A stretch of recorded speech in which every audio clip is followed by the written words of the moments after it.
Assalamualaikum warahmatullahi wabarakatuh. Perkenalkan, kami dari kelompok 6, kelas visualisasi data informasi RB. Di sini kami akan mempresentasikan tugas besar kami dengan judul Jejak Waktu Tempat Santai di Dua Kota Dunia.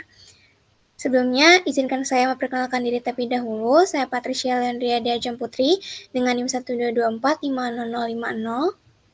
Saya Triani Rizky Nurrohma dengan NIM 122450020. Dan saya Kayla Amanda Sukma dengan NIM 122450086. Nah, sebelum itu saya ingin menjelaskan terlebih dahulu tentang dataset yang digunakan dalam infografis ini. Dataset yang dipilih oleh kami adalah dataset mengenai kota New York dan juga Tokyo. Nah, dataset ini sendiri mencakup data check-in dalam jangka panjang sekitar 10 bulan di kota New York dan juga kota Tokyo yang dikumpulkan dari Foursquare pada 12 April 2012 hingga 16 Februari 2013. Yang dimana Foursquare sendiri adalah platform media sosial berbasis lokasi di mana pengguna bisa check-in di berbagai tempat seperti restoran, toko, taman, dan lokasi lainnya. Nah, di sini kami menampilkan data head dari dataset New York City dan juga dataset Tokyo yang meliputi user ID, venue kategori ID, venue kategori, latitude, longitude, time zone of site, serta UTC timestamp.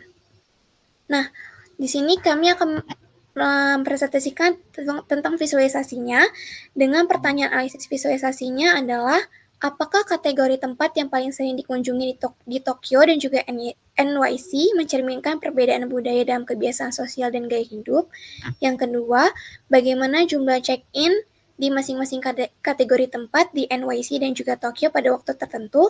Dan pertanyaan terakhir adalah bagaimana distribusi frekuensinya pada salah satu kategori.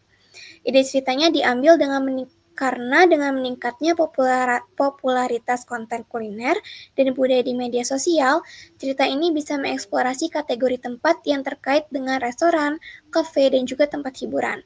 Dengan menggunakan venue kategori name dan juga waktu check-in, sehingga bisa melihat jenis restoran ataupun tempat makanan yang populer di waktu tertentu. Nah, cerita ini bisa membandingkan budaya makan dan tempat santai di NYC dan juga Tokyo dengan visualisasi yang menunjukkan lokasi, jenis tempat makanan yang paling sering dikunjungi, serta waktu check-in. Sebelum kami melakukan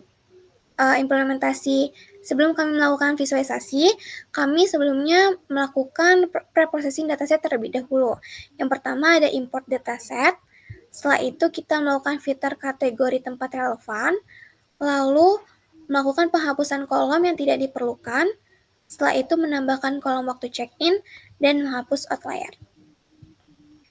Nah, yang pertama, di sini kami akan menjelaskan tentang visualisasi dari pertanyaan yang pertama, yaitu apakah kategori tempat yang paling sering dikunjungi di Tokyo dan NYC mencerminkan perbedaan budaya dalam kebiasaan sosial dan gaya hidup. Nah, visualisasi ini menggunakan pie chart untuk melihat kategori mana yang paling sering dikunjungi di kota NYC dan juga Tokyo. Di sini dapat kita lihat proporsi pada kota NYC, itu kategori tempat yang paling sering atau paling banyak dikunjungi adalah bar dengan total persen 50,4%. Selanjutnya disusul oleh kategori tempat coffee shop dengan sebesar 23,7%, lalu park atau taman itu sebesar 15,2%, lalu ada kafe sebesar 5%, mall 3,7%, dan restoran sebanyak 2%.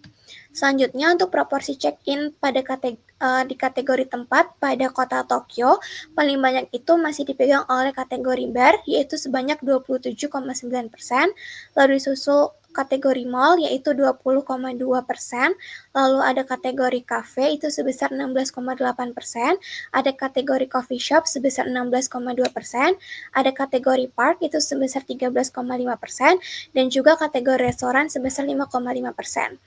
Nah, dari kedua proporsi atau pie chart ini dapat kita simpulkan bahwa analisis ini berfokus pada bagaimana preferensi tempat seperti bar, restoran, taman, dan lain-lain itu menggambarkan nilai-nilai budaya, pola interaksi sosial, dan gaya hidup ciri khas masyarakat di kedua kota ini. Nah, dapat dilihat bahwa Tokyo itu memiliki aktivitas sosial yang lebih beragam. Bisa dilihat bahwa di sini presentasi dari bar, mall, cafe, dan coffee shop itu presentasinya mirip-mirip, berbeda dengan kategori tempat pada NYC, yaitu bar itu sebanyak 50%.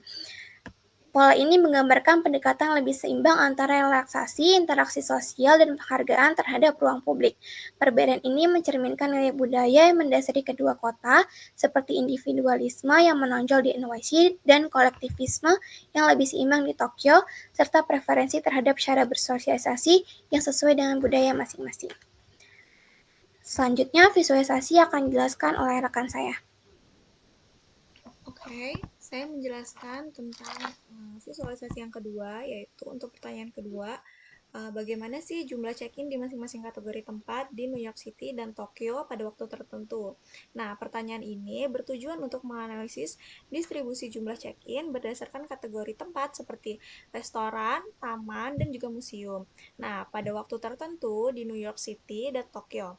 Nah, fokusnya ini adalah untuk mengidentifikasi pola aktivitas pada berbagai kategori tempat sepanjang hari seperti puncak kunjungan di restoran saat makan malam atau museum yang lebih ramai di siang hari serta membandingkan pola tersebut antara kedua kotanya. Nah, dari line chart di gambar visualisasi ini menunjukkan tren check-in berdasarkan waktu untuk beberapa kategori tempat di New York City dan Tokyo. Nah, visualisasi ini menggambarkan perbandingan aktivitas pengguna pada kategori seperti taman atau park, kedai kopi atau coffee shop, bar, pusat pembelanjaan atau mall, restoran, dan kafe di kedua kota tersebut. Nah, pada grafik New York City, park menjadi kategori dengan jumlah check-in tertinggi pada jam makan malam atau sekitar pukul 5 sore sampai jam 10 malam. Nah, sedangkan coffee shop terlihat aktif pada pagi hingga siang hari, sekitar pukul 10 sampai pukul 2 siang. Nah, mungkin terkait dengan budaya sarapan atau makan siang ringan yang ada di kota tersebut. Nah, aktivitas di bar meningkat pada malam hari, sekitar pukul jam 9 malam. Nah, sementara kafe cenderung ramai pada siang hingga sore hari, yaitu pada pukul 12 siang sampai jam 8 malam. Nah, sementara itu di grafik Tokyo, nah itu menunjukkan tren yang sedikit berbeda. Nah, bar tetap menjadi kategori dengan check-in tertinggi, namun puncak aktivitasnya lebih dominan pada waktu makan siang, yaitu pukul 10 sampai pukul 3 sore. Nah, di mall atau pusat pembelanjaan dan kafe, ramai dikunjungi ketika pagi hingga siang hari, yaitu pukul 6 pagi sampai jam 12 siang. Nah, ini mencerminkan kebiasaan masyarakat yang menghabiskan waktu di tempat-tempat ini pada pagi hingga siang hari.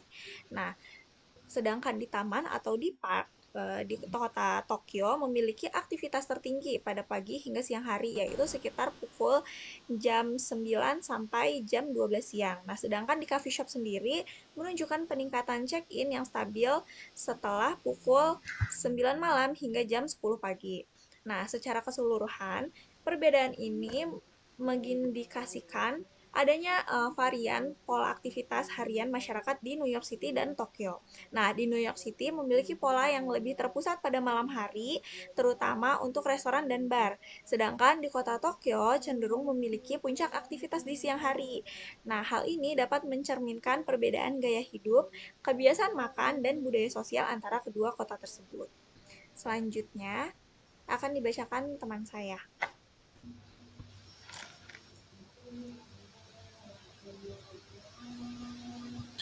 Baik, untuk pertanyaan yang ketiga, yaitu bagaimana sih distribusi frekuensinya pada salah satu kategori.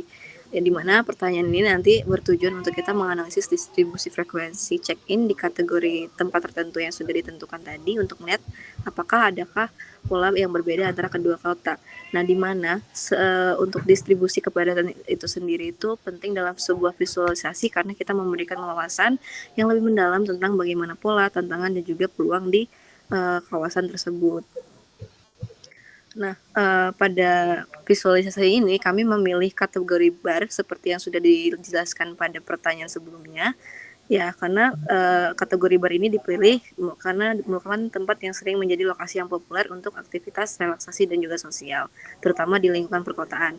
Nah, dengan Dan juga peta kepadatan bar ini memperlihatkan bahwa lokasi bar di New York City itu paling terkonsentrasi pada area dengan latitudenya itu sekitar 40,7 sampai 40,8 dan longitudenya sekitar minus 74 yang kemungkinan merujuk pada kawasan Manhattan sebagai pusat utama aktivitas sosialnya.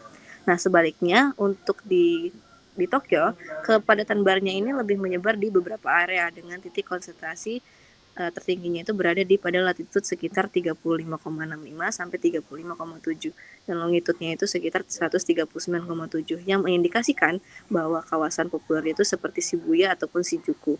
Nah, perbedaan distribusi ini nantinya bisa mencerminkan sebuah karakteristik dari geografis dan juga budaya, di mana New York City ini cenderung memiliki satu pusat utama, sementara Tokyo itu memiliki beberapa pusat sosial yang tersebar dengan koordinat yang berbeda. Lalu dicapailah sebuah kesimpulan dari yang sudah kami visualisasikan ini bahwa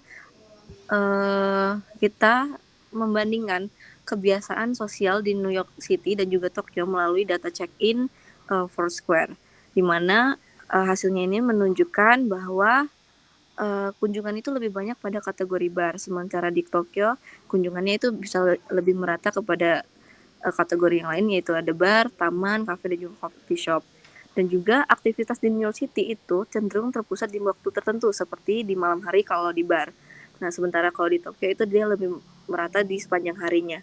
Dan di bar di New York City itu banyak terkonsentrasi di Manhattan, sementara di Tokyo itu dia tersebar di berbagai area seperti Shibuya dan Shinjuku, di mana perbedaan ini nanti mencerminkan bagaimana budaya dan cara bersosialisasi di dua kota besar ini berkembang dengan cara yang unik dan juga sesuai dengan karakteristik masing-masing masyarakatnya. Baik, sekian presentasi dari kami. Kembali kepada.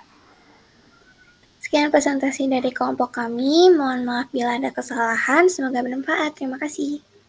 Terima kasih.